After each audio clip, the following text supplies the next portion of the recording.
sa gobyerno. At of course, ang regular na gawain of ordering courtesy resignation sa lahat ng opisyal ng DPWH just so that he has the leeway to reshuffle or fire someone without actually having to humiliate the person being fired.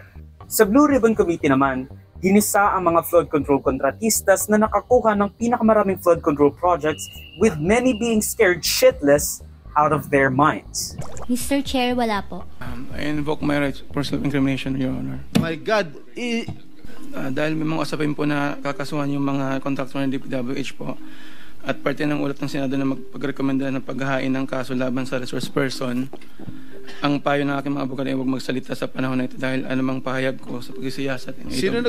With the person drilling the most, Senator Jinggoy Estrada, in his virtuous life and wisdom of being exonerated after being convicted of graft and corruption dahil sa pork barrel but convicted of bailable bribery. ilan ang ghost projects ninyo dyan? This is on the process of validation, Your Honor.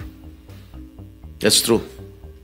Well, this is information that we have received, Your Honor. And the contractor, allegedly, Wawaw Builders. Correct? That's correct, Your Honor. Who is the owner of Wawaw Builders? Mark Alan Arevalo. Meron mga figures dyan. Huwag niyo ako lulukoyin dito. Yeah. Labas niyo kung magkano yung in-award nito sa Wawaw Builders. Mga ghost projects. Kadiri kayo. Mr. Chair, 5,971,811,605. In Bulacan alone.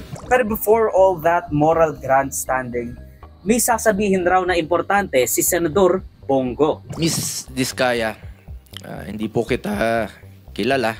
Kung meron pong pagkukulang o deficiencies or mali, ako mismo po ang magre-rekomenda sa committee ito. Nakasuhan kayo kahit kasama ang kamag-anak ko. At ulitin ko, for the 9th time, I have nothing to do with the business of my family. Wala po akong kinalaman sa negosyo nila. I have no involvement in its operations.